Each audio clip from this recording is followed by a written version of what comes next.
hacían estos hombres? Definitivamente no tenían hijos porque vivían escribiendo, estudiando, escribiendo, estos teólogos y todo, pero creo que estamos entrando a ese tema de cómo ir de disciplina a devoción. Y yo creo que todo creyente va por eso, quisiera usar la palabra como una jornada. Es como una jornada por la que vas, donde Dios te lleva a aprender a hacerlo, no solo por disciplina, sino como decíamos, por deleite y por devoción. Reciente había una persona que me hizo justo esa pregunta. Me dice, mira, quiero estudiar la Biblia, estoy luchando con ciertos pensamientos, etcétera. Y yo le estaba dando una recomendación, le dije, bueno, ¿qué estás leyendo ahorita de la Biblia? Que es una de mis favoritas preguntas para hacerle a la gente. ¿Qué estás leyendo ahorita y qué estás leyendo en la Biblia? ¿Verdad? Y esta persona me dice, bueno, no estoy leyendo algo en la Biblia ahorita. Y le digo, ok, entonces por eso tus emociones y tus pensamientos están turbados, porque no te estás llenando de la palabra. Pero la próxima pregunta que hacen en ocasiones es, bueno, pero ¿cómo la leo? ¿Cómo la leo? La abro y literalmente no sé ni por dónde empezar. Entonces, al inicio requiere cierta disciplina de aprender esos hábitos, pero ya que agarras ese hábito y comienzas a aprender a hacerlo, la devoción de la palabra produce algo increíble en ti. Vale la pena lo que vas a invertir, de estudiar, de aprender, de mejorar. Entonces, ¿cuáles son algunos tips que podemos hablar ahorita, algunos principios, hábitos de buen estudio de la Biblia para saber cómo estudiarla e interpretarla? Yo creo que lo primero que podríamos hablar es de que cuando vas a abordar el tema de estudiar la Biblia, tienes que hacerlo con una perspectiva centrada en Dios y no centrada en el hombre. Y con eso me refiero a que vivimos en un tiempo donde cuando la gente leemos la Biblia, la pregunta tenemos es ¿qué significa esto para mí?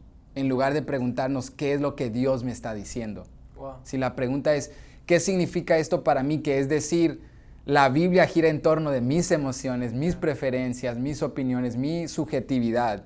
Pero cuando digo, ¿qué es lo que Dios me quiere decir a mí? ¿Cuál fue la intención original de este autor que fue inspirado por el Espíritu? Estoy sometiendo mis sentimientos, emociones, opiniones a la voluntad de Dios. ¿Qué crees acerca de esa perspectiva que van en guerra? La perspectiva de que Dios me está hablando contra la perspectiva de que, ¿qué significa esto para mí? Creo, estoy 100% de acuerdo con todo ese punto. Creo que sí es cierto. O sea, a veces la perspectiva con la que leemos la Biblia cambia todo, ¿no? Cuando hablamos de esa perspectiva, tenemos que entender que es como un alimento, ¿no? Así lo ponía el salmista, y hablaba de que era como miel a sus labios, y cuando era como una leche de los niños que maman, ¿no? Es un alimento que nos está manteniendo vivos, que nos está permitiendo crecer. Y cuando vemos la Biblia como esa miel, como que la miel era el postre más rico que había en aquel entonces, sí, ¿no? Era el postre que te tomabas así ya para disfrutar, relajarte, para nada más. Y así describen ellos la palabra de Dios, así describen la ley, así describen el mensaje que Dios les había dado, de una forma tan real. Y creo que lo que decías a tu punto del ejemplo que pones con el muchacho, que la persona que te pregunta esto es, la Biblia misma dice que él guardará en perfecta paz aquel cuyo pensamiento permanece en él. Y cuando nosotros guardamos esa intimidad con la palabra de Dios, nosotros expresamos de lo que nos llenamos. Y de la abundancia del corazón habla la boca, dice la Biblia. Y especialmente en este tiempo, es un reto, porque es importante ver las noticias y es importante ver lo que está pasando. Estar informados, pero llega un punto donde si eso es todo lo que está alimentando tu mente, tu corazón, naturalmente va a haber estrés. Sí. Naturalmente va a haber preocupación más allá de lo normal. ¿Sabes? Y ahorita creo que eso es algo tan importante que necesitamos retar a nuestra gente a monitorear. Yo hablaba con mi esposa Chabel y ella me estaba hablando acerca de dietas particulares donde tienes que tener una lista donde vas monitoreando tus calorías y lo que comes de proteína y de carne y etcétera. Wow. Y esto, y yo digo, si tuviéramos esa seriedad, ese compromiso a la Biblia, que digo, wow, bueno, ya me llené de estos shows, ¿verdad? De estas cosas, de este tiempo, de estos libros, que de nuevo, balance. Nada de esas cosas quizás sean malas en sí, pero de esos pasatiempos, de esas cosas, cuánto he estudiado la Biblia. Y como dices, si nada está entrando en la palabra de Dios, ¿qué es lo que está gobernando mis sentimientos, mi entorno, mi manera de pensar? Si no me estoy llenando de la palabra. Entonces, ahorita cuando gente está casi en cuarentena en casa, están encerrados y tienen la opción, donde la guerra diaria es o veo otra película o me caigo aquí en ansiedad o me mantengo viendo las noticias, que los entendemos porque todos estamos en esa guerra también. Yo enciendo las noticias y digo, Dios mío, ¿cuándo va a parar esto? Pero necesitamos también apagarlas, como dices, sentarnos, abrir ese libro de vida, que decimos miel en la antigüedad, nosotros diríamos un rico postre, Dios te está trayendo un brownie con nieve ahí riquísimo y te está diciendo, deleítate en mi palabra, que te va a sustentar y va a hacer lo que nadie más puede hacer por ti. Un tip que yo daría, porque sé que vivimos en un tiempo de mucha información como nunca, a veces es un reto leer la Biblia sin buscar un comentario, buscar un libro que hable de esto, o a un video de YouTube que a lo mejor hable de este pasaje. Y yo, una de las cosas que me esfuerzo mucho a hacer es primero leer un pasaje. Sin atajos. Sin tratar de tener ningún comentario ni qué piensa otra persona, nada más leerlo, a ver qué es lo que Dios me dice a mí. Cuando tengo más tiempo y que por lo menos lo hago una vez o 2 veces a la semana, agarro un capítulo y pasaje por pasaje, nada más estoy checando las palabras. ¿Qué es lo que está diciendo? ¿Cómo lo está diciendo? Y me deleito mucho porque a veces siento que Dios me da algo que yo jamás he escuchado y a lo mejor voy a ir a un comentario y ya 1000 personas lo pensaron, pero el hecho de que Dios me lo está dando a mí es algo bien poderoso, es algo bien tremendo que Dios me está bendiciendo a mí con esta revelación de este pasaje. Y va a haber momentos donde Dios te va a dar algo en el pasaje que a lo mejor nadie ha pensado en eso. Juan 3:16, creo que hay como más de 3,000, 4,000 libros escritos de un pasaje, ¿no? De tal manera amó Dios, de tal manera amó Dios al mundo. Ya hay tantas cosas que Dios te puede bendecir a través de un pasaje. Así que un tip básico es, trata de leer la palabra de Dios, aunque sea primero unas 2, 3 veces, tú y la palabra de Dios solo. Y luego ya puedes buscar otros recursos. Está padrísimo que veas predicaciones de otras personas y que escuches programas de cristianos que tienen otras opiniones. Está padrísimo eso, pero no sustituyamos eso por nuestro tiempo de intimidad con la palabra.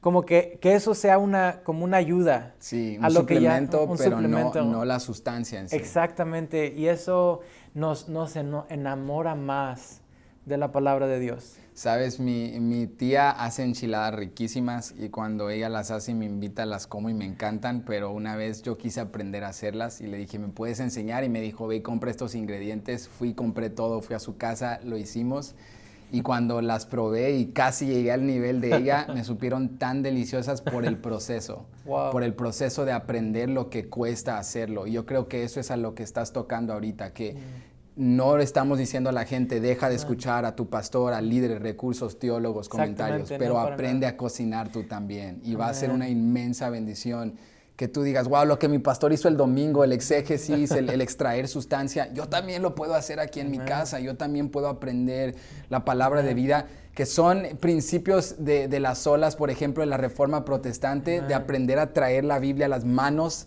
de cada persona.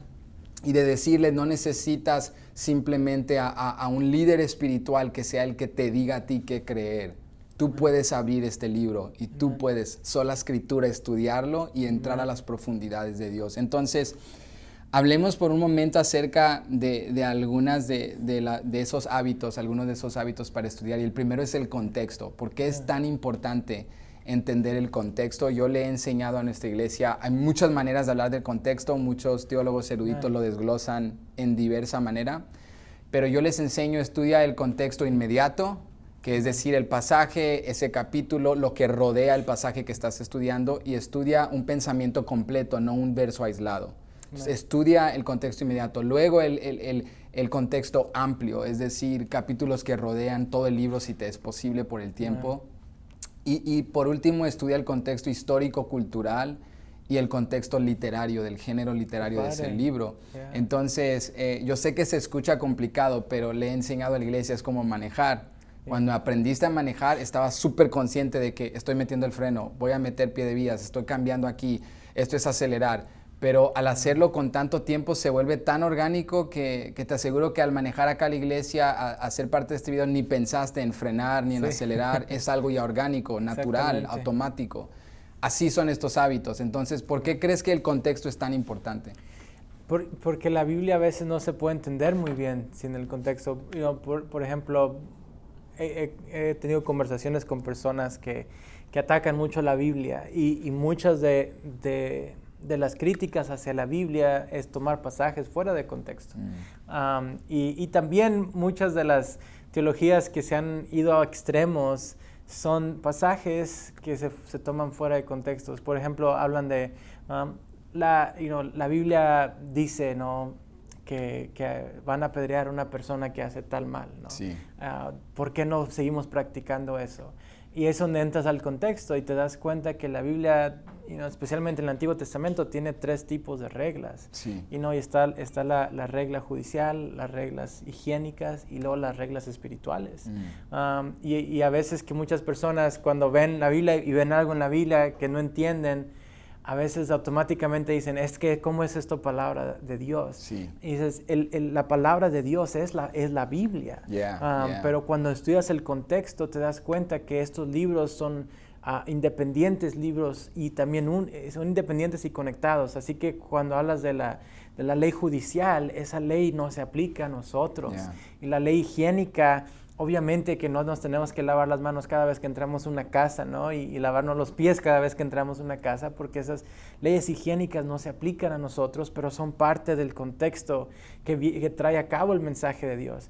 Ahora, las leyes espirituales, 3 tipos de leyes, cuando entendemos las leyes espirituales, también entendemos que esas leyes sí trascienden el tiempo, y esas leyes trascienden cultura, y esas leyes trascienden las edades aún. Así que el contexto lo cambia todo en ese sentido. Satanás, cuando tentó a Jesús, usa muchos pasajes. Fuera de contexto. Sí, fuera del contexto totalmente. Yeah. Así que la Biblia puede ser usada para cosas muy negativas, sí, cuando se saca de contexto y es usada por el mismo diablo fuera de contexto, pero creo que ahí es donde entra la espada.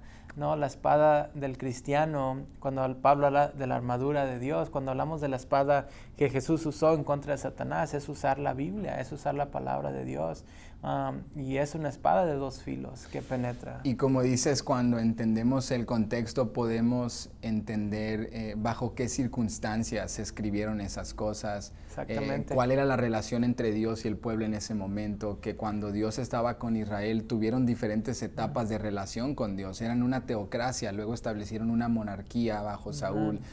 Fue algo que fue cambiando, entonces la relación entre Dios y su pueblo era algo diferente a cómo Dios se relaciona con la iglesia bajo el nuevo pacto. Entonces creo que por eso el contexto es tan importante. El contexto nos ayuda a entender la audiencia original, quién lo escribió, cuándo se escribió, dónde se escribió, bajo qué circunstancias se escribió. Y esas cosas nos ayudan a tener una idea más amplia al estudiar ese libro. Otra cosa, en adición al contexto, es la importancia de la aplicación. Yo escuchaba un erudito que decía, sin aplicación, todo lo que estudiaste no te sirve de nada.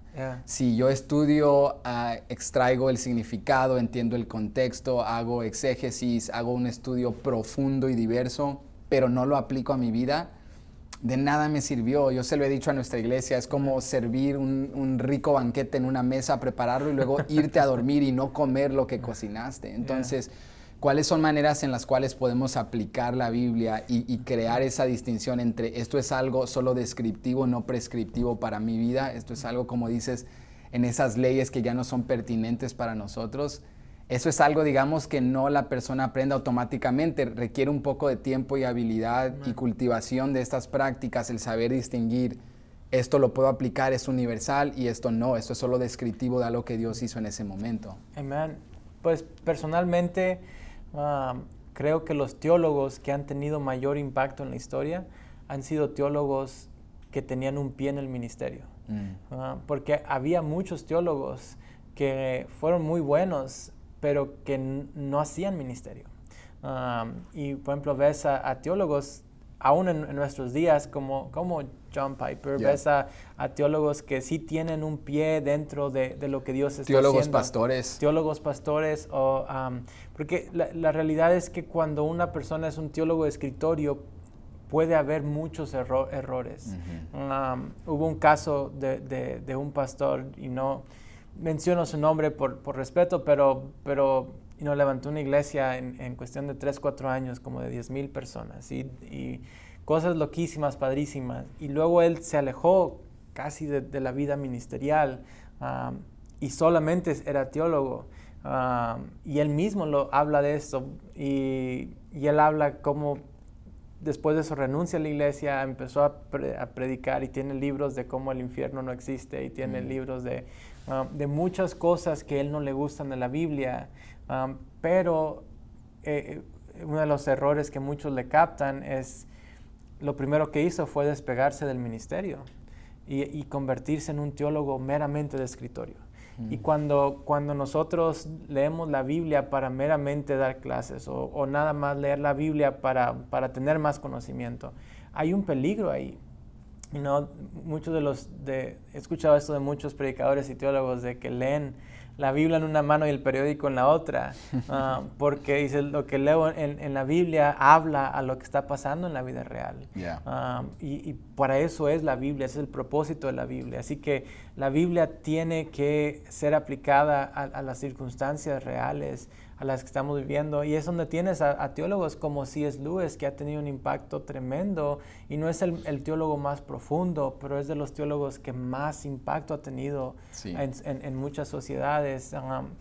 Aún Dietrich Bonhoeffer, que era un teólogo, pero era pastor primero, que hizo algo muy controversial en tratar de matar a Hitler, pero era un teólogo que su teología tiene mucho impacto sobre las sociedades. Por lo que estamos hablando de la aplicación, que supieron llevar esos principios teológicos, esos principios divinos amplios, grandes, que parece a veces que están distantes de nuestra realidad, pero supieron aplicarlos al sufrimiento de su momento, a lo que se estaba viviendo en su era. Entonces creo que eso nos habla de dos cosas: de la aplicación, que es tan importante, que pongamos en práctica lo que estamos escuchando, que, como dice Santiago, seamos hacedores de la palabra, que no seamos como aquel que se ve en un espejo y al instante se olvida de su aspecto, sino que retengamos la palabra, que tengamos retención de la Biblia.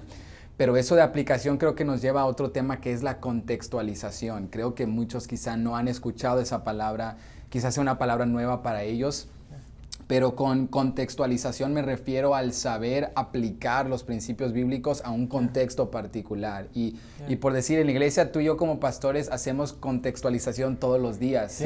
Si entramos con un grupo de adolescentes, tenemos que contextualizar la misma verdad al entorno de estos chavos. Cómo van a entender lo que estoy diciendo de manera que sea relevante a lo que ellos están viviendo, porque no le puedo hablar a un joven de tienes que pagar, ¿verdad?, necesidades de utilidades y qué está pasando en tu matrimonio, la presión conyugal de la familia, tus hijos, porque no son temas pertinentes para ellos. Y al igual, cuando les predicamos ya matrimonios, hay que contextualizar a la necesidad. Y luego hay la contextualización intercultural, que es otro tema, ¿verdad? Pero ¿por qué crees que es importante aprender, aunque no todos usemos quizá esa palabra, pero a saber aplicar la Biblia, contextualizarla a diferentes contextos?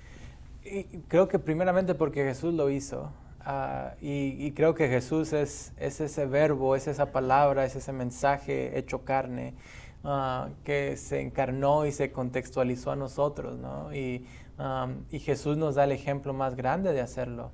Pero también creo que cuando hablamos de eso, tiene mucha validez, y nada más como un tip, porque sé que como pentecostales nos encanta leer la Biblia alegóricamente, que no está mal, pero sí llega un momento donde sí tienes que leer la Biblia por lo que dice. Y creo que la alegoría o las metáforas, que Jesús usa muchas alegorías y metáforas también, pero hay momentos donde Jesús también nada más dice, esto es lo que dice la Biblia. Proposiciones directas. Sí, proposiciones directas. Y creo que cuando hablamos de alegorías, y Y contextualización, es importante saber qué es lo que la Biblia dice y no leer lo que yo quiero que la Biblia diga a mi vida. Sí. Porque en ese aspecto, en contextualizar la palabra de Dios, es muy fácil, decir, pues el arca simbolizaba esto y los animales significaban esto y eso significa abandonar el significado original, abandonar la objetividad y se puede convertir en lo que tú quieras. Exactamente, que se convierta. Y puede ser un peligro. Creo que la alegoría y la metáfora nos ayudan a expresar lo que la Biblia dice de una forma más entendible. Pero la alegoría no nos ayuda a extraer la verdad, nos ayuda a compartirla. Yes. Si se entiende lo que estoy diciendo. En otras palabras, la metáfora y la alegoría nos ayudan a predicar la palabra y a que sea más entendible y digerible, pero no nos ayudan a extraer la palabra. Yes. Y para extraer la palabra, yo necesito nada más leer lo que está diciendo y la contextualización. Y creo que esa distinción que acabas de hacer es algo tan importante porque ese trabajo, esa labor anterior de hacer la contextualización, previo a hacer la contextualización, la aplicación, es ese trabajo de extraer significado, estudiar el contexto, de dedicarle el tiempo a saber qué es lo que la Biblia está diciendo. Ya que sé lo que está diciendo, cómo se lo digo a un niño, a un joven, a un adulto, a un matrimonio y cómo lo aplico a mi vida. Entonces es cuando invertimos eso y decimos, déjame leer y ya aplicar, contextualizar, sin hacer el trabajo. Como ir, digamos que viene un doctor y dice, ok, voy al quirófano y dice, vamos a hacer la cirugía de una vez, y no se limpia primero las manos, no desinfecta, no sigue las instrucciones, los procedimientos adecuados, wow, yeah. Te va a abrir y te vas a infectar y te vas a morir. Entonces, yo creo que la contextualización requiere ese compromiso de antes de aplicar, necesito estudiar bien lo que estoy leyendo. Y ese es el trabajo que tú y yo hacemos como pastores todos los días. Hace unas semanas publiqué en mis redes sociales y dije, ¿recuerdas cuando estabas, o sea, a la gente les dije, ¿recuerdas cuando estabas en la universidad o en el colegio y dedicabas semanas para hacer un ensayo que tenías que presentar? Tu pastor está haciendo eso cada semana, ora por él. Entonces, y es tan real como muy los cierto. pastores hacemos eso todos los domingos y por eso es con temor y temblor que subimos ahí, porque decimos, la semana estuve estudiando el contexto, interpretando, y Dios, quiero ser fiel a tu palabra, no dar mi opinión, no decir en mis sentimientos lo que yo pienso, sino lo que tu palabra dice. Y creo igual nuestra gente necesita aprender a hacer eso. Jesús hizo eso en muchas ocasiones, pero creo que una de las más fuertes, de las más poderosas, es cuando habla de, un hombre tenía 2 hijos, ¿no? del hijo pródigo.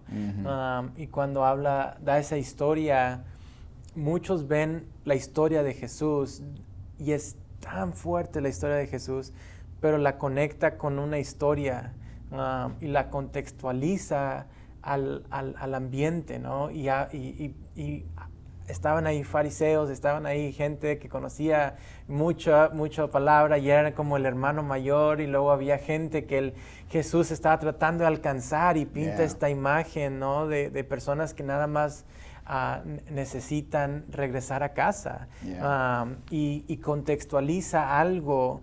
Y esa es la diferencia, ¿no? con la que tenemos que tener cuidado. Jesús no toma una historia y la interpreta para sacar la verdad, saca verdad y la expresa con una historia.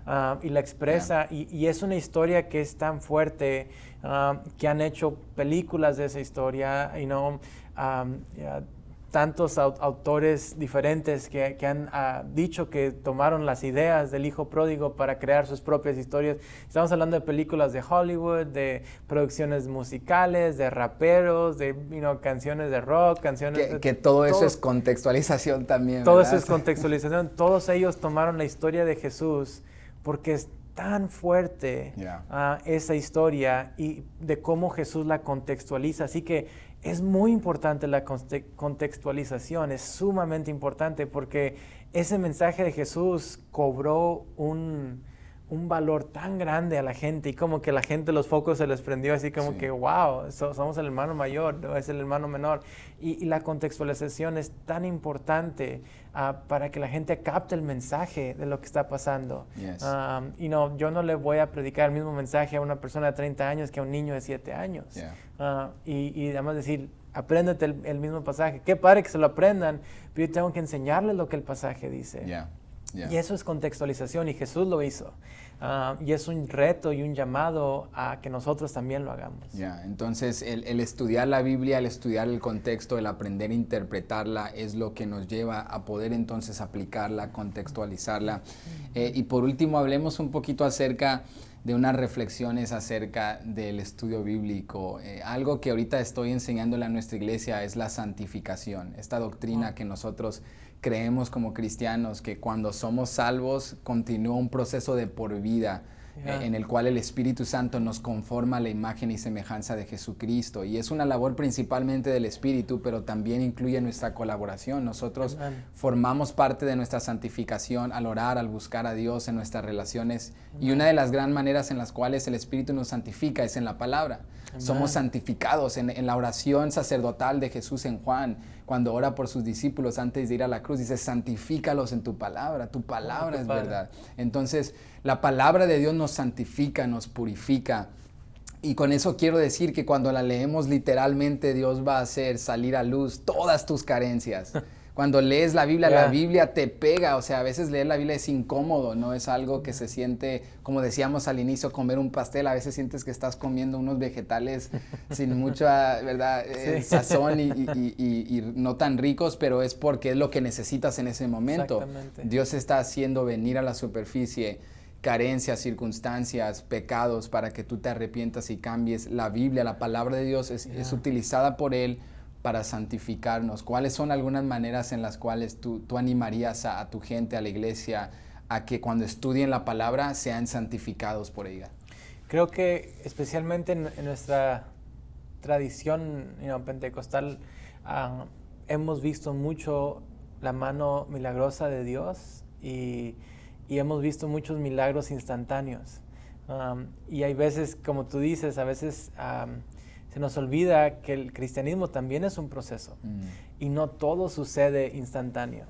Y gloria a Dios por la persona que Dios lo sacó del alcoholismo de un momento a otro.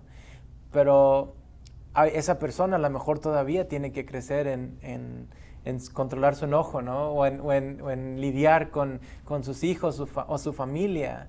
Y esa es el labor del Espíritu Santo. La santificación es instantánea, pero también es progresiva. Es instantánea en que al momento de ser salvo tú ya tienes entrada al cielo, pero es progresiva en que Dios sigue formando en nosotros la estatura del varón perfecto. Y Dios sigue tratando de formar en nosotros esa santificación y hacernos crecer en Él. Y el hecho de que tengamos una tradición tan padre, ¿no? de milagros y de lo sobrenatural, que no nos quite el hecho de que Dios también trabaja a través de procesos. A mí, decía a la iglesia esta semana, a mí me encantan los milagros, pero a Dios le encanta el proceso. Yo tengo mucha hambre de milagros, pero Dios tiene más hambre de que yo pase por el proceso, porque el proceso es lo que fortalece mi confianza en Dios. Y a veces creo que enseñar eso es importante porque el efecto del milagro puede pasar rápidamente, pero el efecto de un proceso se va a quedar contigo. Lo que aprendiste al sufrir, al padecer, lo que tuviste que vivir, eso se va a quedar contigo toda tu vida. Entonces el milagro no le quitamos su importancia, también hace un impacto que puede traer gloria a Jesús, que puede expandir el evangelio porque otros van a creer por lo que Dios ha hecho. Pero el proceso también es importante, el proceso de santificación. Es esas dos cosas que creo que la búsqueda de Dios crea, y la adoración, que nosotros como hispanos nos encanta la adoración, ¿no? Somos muy dados al cantar, al adorar, y es algo bien expresivo, bien padre, ¿no? el alabar al Señor.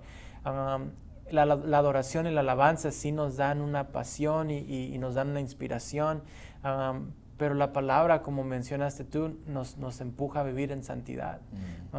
Y es ese balance de los dos.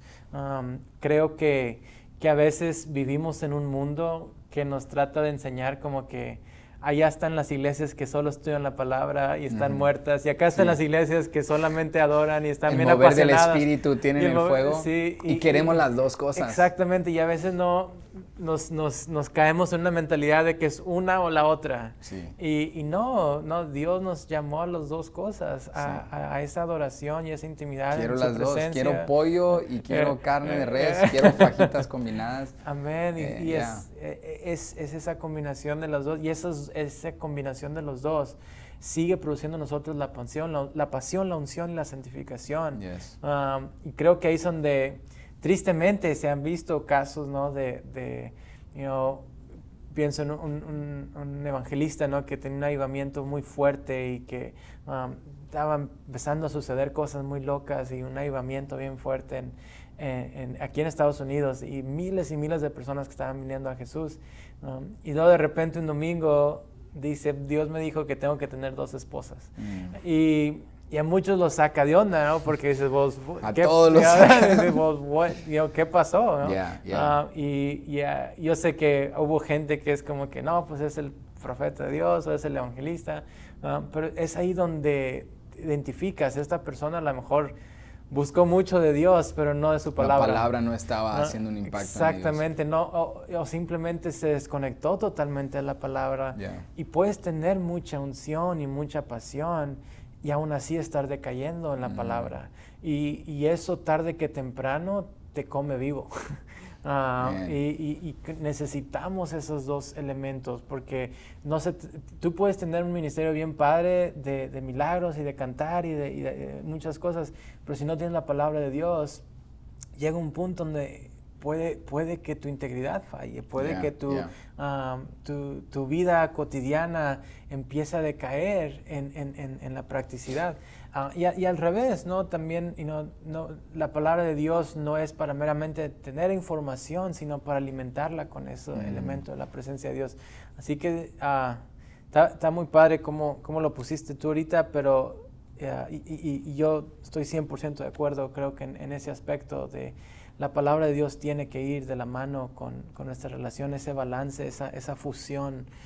Tiene que estar existente. De palabra y espíritu, como pentecostales creo que queremos esa integración, esa fusión de tener esa pasión, ese fuego como lo describimos nosotros como pentecostales, pero al igual el conocimiento y la sustancia de la palabra. Entonces creo que le diríamos a nuestra gente, ya terminando, que como pastores y líderes queremos comer de la mesa que estamos sirviendo también. Le estamos dando a nuestra gente cada domingo, pero que no se te olvide comer de la misma mesa, de esa misma palabra que estás llevando. Y creo que este es un principio de que si eres líder, si Dios te está usando para enseñar, predicar, antes de que tú vayas y lleves esa palabra a alguien, que esa palabra haga un impacto primero en ti, que esa palabra primero te ministre a ti. Y eso es algo que el Espíritu está trabajando conmigo continuamente, de que cuando yo estoy estudiando sermones, a veces estoy en la recámara y me emociono y comienzo a predicarme a mí mismo, me estoy predicando a mí mismo y la palabra me deshace, me quebranta y me lleva a un punto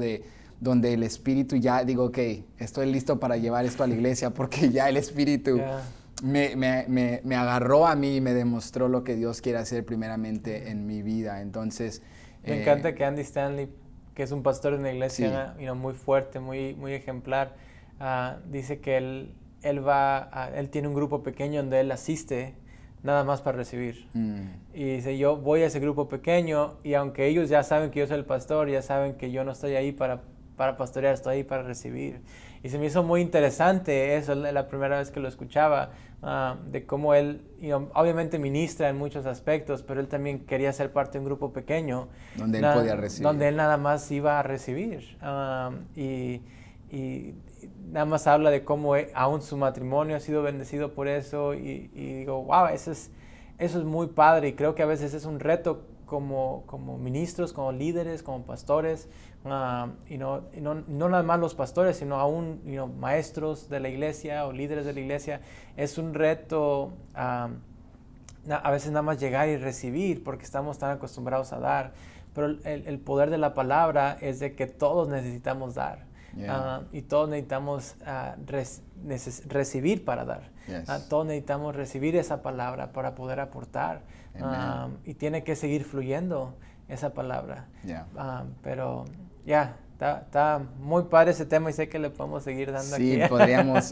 Y creo, Juan, hemos orado. Yo sé como iglesias, todas las iglesias ahorita en la nación están orando esta situación, orando por el gobierno, orando por nuestras autoridades, orando por enfermeras y doctores y todos los que están allí en frente de las líneas batallando con este virus.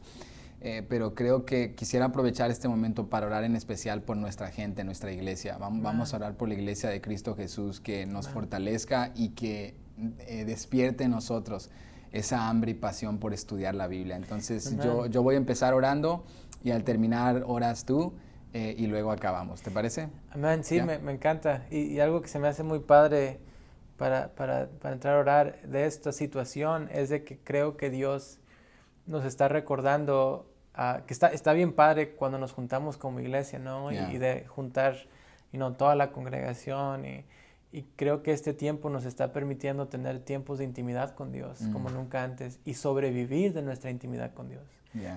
De sobrevivir con esos momentos a solas con la Biblia y a solas con la oración. Amén, así es. Pues vamos a orar. Padre, te damos gracias una vez más por este día. Gracias por todos aquellos que han podido ver en vivo este estudio, esta conversación que hemos tenido juntos acerca de este tema tan importante ahora más que nunca, de cómo estudiar la Biblia. Aquellos que lo van a ver en días venideros, que esto les bendiga, que todo lo que dijimos que viene de ti les edifique y algo que dijimos que fue adicional y necesario, que quede descartado. Pero pedimos, Dios, que sobre todo amanezca en nosotros de nuevo esa pasión, ese fervor por estudiar la palabra, por conocerte a ti. Que cada vez que abramos el sagrado libro, lo hagamos con devoción, lo hagamos con deleite, diciendo: Dios, quiero conocerte, quiero que me hables. Ciertamente en la antigüedad llamaban a los primeros cristianos el pueblo del libro y queremos seguir siendo aquel pueblo del libro. Háblanos por medio de tu palabra. Gracias por la vida de mi amigo Pastor Juan, que es de inmensa bendición para mí. Me reta y cada vez que puedo hablar con él, me siento bendecido y edificado. Gracias por su vida. Bendícelo a él, a su iglesia, Ciudad de Esperanza, a todos aquellos que están escuchando. Fortalece a la iglesia en el nombre de Jesús. Padre Celestial, nos humillamos delante de ti, Señor. Somos tus siervos y venimos nada más a honrarte, a adorarte y a pedirte, Dios, por tu iglesia en estos tiempos, tu iglesia en esta nación. Padre Celestial, te pedimos que en estos tiempos, a raíz de todo esto que está pasando, que nos regreses una vez más, nos regreses a esos tiempos de intimidad, que una vez más nos regreses a esos tiempos a solas contigo, Dios, a buscar más de esos momentos donde nada más estamos disfrutando de tu presencia, Dios. Bendecimos a tu iglesia, danos la sabiduría, Dios, en estos tiempos, danos más hambre de tu palabra, Dios, danos más hambre de tu presencia. Dios, yo bendigo esta iglesia que está impactando al mundo, bendigo la iglesia Betania, bendigo a sus pastores, bendigo a Benji, Dios, y que tú le sigas dando maneras creativas, Señor, para proclamar tu verdad con unción y con poder. Te bendecimos, Señor, y te damos gracias por tus bondades, por tu protección, Dios. Y te pedimos que en medio de todo esto, Señor, tú sigas trayendo victorias a tu iglesia y avivamiento a este mundo que tanto lo necesita, en el nombre de Jesús. Amén y amén. Amén, amén. Muchas gracias, Juan. Thank you, Dios te bendiga.